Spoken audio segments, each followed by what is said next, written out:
The girl I loved kissed me like she was terrified someone would catch us. At first, I thought it was because we lived in a world that still made women like us feel dangerous. So I ignored the late-night disappearances, the hidden phone calls, the fact that she never let me visit her apartment. I told myself love didn't need answers. Until the night I followed her home, and discovered the woman I'd been falling for wasn't just lying to me. She was living an entirely different life. A husband. A fake name. Armed men crashing through penthouse windows. And somehow, by the end of the night, the woman who broke my heart would also become the reason I might not survive. Don't forget to like, comment and subscribe to the channel for more romantic stories. Maya fell in love with Evelyn in the slowest way possible. Not with fireworks. Not with destiny. It started with coffee. Every Thursday morning, Evelyn would sit in the back corner of a tiny bookstore cafe in downtown, wearing oversized sweaters despite the heat and sketching strangers into a worn leather notebook. Maya noticed her because she always looked like she was waiting for someone who never came. One rainy Thursday, Maya finally asked if the seat across from her was free. Evelyn smiled without looking up. "Depends. Are you annoying?" Maya laughed. "Very." "Then sit." That was the beginning. Weeks turned into months. They explored hidden art galleries, danced barefoot at rooftop parties, and shared late-night danfo rides while the city blurred around them in gold and neon. Evelyn kissed like she was afraid of being caught, but when she smiled afterward, Maya felt chosen. For the first time in years, Maya stopped hiding who she was.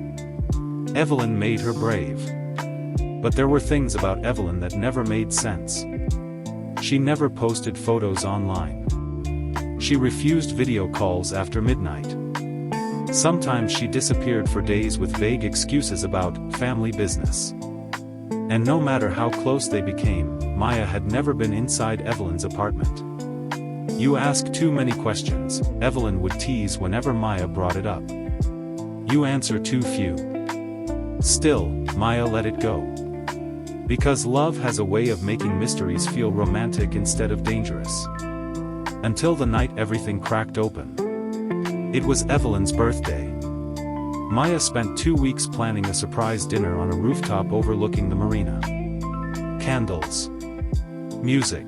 The strawberry cake Evelyn once mentioned loving as a child. But Evelyn never arrived. At first Maya thought she'd been stood up. Then she got a text. "I'm sorry. Don't call me tonight." That was it. No explanation. No answer afterward. Maya's chest burned with humiliation as the restaurant staff quietly cleared the untouched second plate. By midnight, anger had replaced heartbreak. So she did the one thing Evelyn had begged her never to do. She went looking for her. The address came from an old delivery receipt Maya had once spotted sticking out of Evelyn's bag. A luxury apartment building on the island. Too expensive for a freelance artist. The security guard hesitated when Maya asked for Evelyn. Then his expression changed. "You mean Mrs. Adebayo?" Maya blinked. "Sorry, what?" "The penthouse resident." "No, I'm looking for Evelyn." The guard frowned. "That is her name." A cold feeling crept into Maya's stomach. "Can you call her?" The guard picked up the phone. Spoke quietly. Then nodded toward the elevator. "She said you can come up." The penthouse doors opened into a home straight out of a magazine. Marble floors. Family portraits. Soft jazz playing somewhere distant. And standing in the middle of it all was Evelyn. Except she looked different. Sharper. Colder. She wore a silk black dress Maya had never seen before, and a diamond ring glimmered on her finger. Maya stared at it. "What is this?" Evelyn's face went pale. Before she could answer, a man's voice echoed from another room. "Baby, who's at the door?" Maya felt the world tilt. A tall man stepped into view holding a wine glass. Handsome. Relaxed. Completely unaware. Then he wrapped an arm around Evelyn's waist.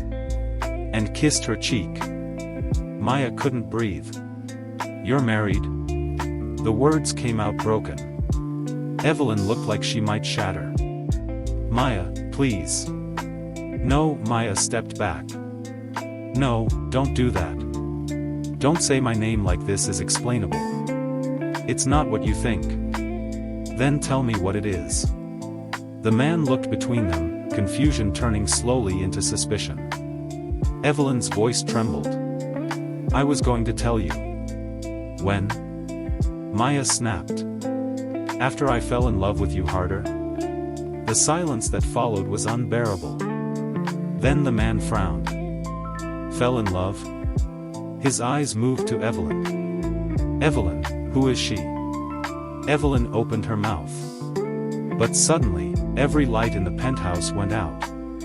Darkness swallowed the room. Somewhere below, people screamed. Then came the sound of gunshots. 3 loud cracks. The city alarms began to howl outside. And in the dark, Maya felt Evelyn grab her wrist tightly and whisper, "Whatever happens next, don't tell them you know me." The emergency lights flickered red. For one terrifying second, Maya could only hear her own heartbeat. Then Evelyn pulled her hard against the wall just as glass exploded across the penthouse windows. Men in black tactical gear stormed inside. "Down," one of them shouted. The husband, if he even was her husband, raised his hands immediately. "Wait. Wait, I can explain." A gunshot silenced him. Maya screamed. Evelyn clamped a hand over her mouth and dragged her toward a hidden hallway behind the bar shelf. Somewhere behind them, furniture crashed and men barked orders in languages Maya didn't recognize. "What is happening?" Maya whispered violently. Evelyn's face looked ghostly beneath the red emergency glow. "I need you to trust me one last time." "One last?" "Evelyn, somebody just died." "I know." Her voice cracked so suddenly that Maya froze. Not cold. Not manipulative. Terrified. Evelyn shoved open a concealed door leading into a narrow stairwell. They ran downward, footsteps echoing through concrete and steel while chaos erupted above them. Floor after floor. Maya's lungs burned. Finally, Evelyn stopped on the parking level and pressed herself against the wall, listening.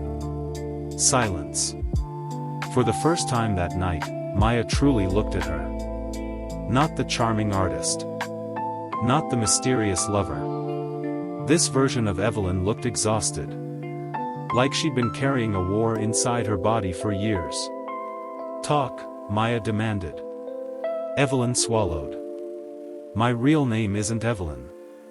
The words landed like ice water. "It's Zainab." Maya laughed bitterly. "Of course it is. I work undercover for financial crimes intelligence." Maya stared at her. "No. Yes. You expect me to believe you're some kind of spy?"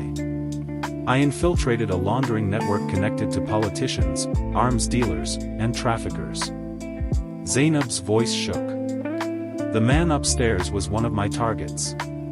Maya blinked. "The husband?" "He wasn't my husband legally. The marriage was part of the operation." Every memory suddenly felt poisoned. The bookstore. The rooftop dancing. The late-night kisses. None of it was real. Maya whispered.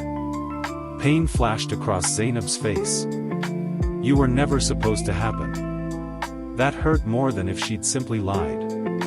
Maya stepped back as tears burned her eyes. "You used me." "No," Zainab moved closer desperately. "At first, maybe I told myself I could keep you separate from everything. But Maya, loving you was the only honest thing I've done in 3 years." Gunshots echoed faintly above them again. Time was running out. Maya shook her head. You should have told me. I know. You let me fall in love with someone who didn't even exist. Zainab looked shattered. I wanted her to exist. The girl you knew? She was the closest thing to real I've ever been. Sirens wailed outside now. More vehicles arriving. More danger. Zainab reached into her jacket and pulled out a flash drive. If they get this, dozens of people die. I need to get it to the authorities. Then go. I can't leave you here. Maya almost laughed at the absurdity of that sentence. You already did. That finally broke something in Zainab's expression. Not dramatically. Quietly. Like a person accepting a wound they deserved. Above them, heavy footsteps thundered into the parking structure. They're here, Zainab whispered. She grabbed Maya's hand instinctively. Then stopped herself. For a second neither of them moved. Everything they were sat unfinished between them. The love. The lies. The unbearable timing. Finally, Maya asked the question that mattered most. When this is over, will I ever see you again? Zainab looked at her the way people look at sunsets they know they'll never return to. I don't know if I'm allowed to survive this. Before Maya could respond, armed men burst into the garage. There. Zainab reacted instantly, shoving Maya behind a car as bullets shattered concrete around them. Chaos exploded. Zainab fired back with terrifying precision, no longer the soft-spoken woman from the cafe but someone trained for violence. Maya watched in shock as she fought her way toward the exit, protecting the flash drive with one hand. Then. A gunshot. Zainab stumbled. Maya. Everything stopped. Blood spread slowly across her white shirt. No, no, no. Zainab pressed the flash drive into Maya's shaking hands. If anything happens to me, she whispered, take this to the press. Not the police. Tears blurred Maya's vision. You're not dying. A weak smile touched Zainab's lips. You still sound angry. I am angry. Good. Her breathing faltered. Means you still care. The gunmen were getting closer. Maya wrapped an arm around her, trying desperately to pull her up. We can leave together. Zainab looked toward the approaching shadows. Then back at Maya. And suddenly, despite the blood and terror and heartbreak, she smiled exactly like the girl in the bookstore cafe. Soft. Real. I love you, she said. Not as Evelyn. Not as a lie. As herself. Then she shoved Maya behind the concrete pillar just as an explosion tore through the garage. The blast threw Maya across the floor. Her ears rang violently. Smoke swallowed everything. Screaming. Fire alarms. Crumbling concrete. Maya. Voices in the distance. Security. Police. People running everywhere. Maya coughed through the smoke, searching desperately. Zainab. No answer. Only flames. Hours later, wrapped in a blanket in the back of an ambulance, Maya watched firefighters drag bodies from the wreckage. But not hers. Never hers. No trace of Zainab was found. Not alive. Not dead. Gone. 3 months later, the leaked flash drive destroyed careers across the country. Ministers resigned. CEOs disappeared. International arrests followed. The story dominated every headline. But nobody ever learned the name of the woman who exposed them. Maya did not return to the bookstore cafe after that. Some griefs make places impossible to survive. Then one evening, almost a year later, she came home to find a small package outside her apartment door. No return address. Inside was a worn leather notebook. The one Evelyn used to sketch in. Hands trembling, Maya opened it. Every page was filled with drawings of her. Laughing. Sleeping. Reading. Existing in ordinary moments Zainab had clearly memorized. And on the final page, written in careful ink, were 6 words. You made me someone worth saving. Tucked behind the page was a plane ticket. One way. To Buenos Aires. Departing tomorrow. Maya stared at it for a long, long time. Then her phone buzzed. Unknown number. One message. Are you coming? Maya's breath caught. And for the first time in almost a year, she smiled.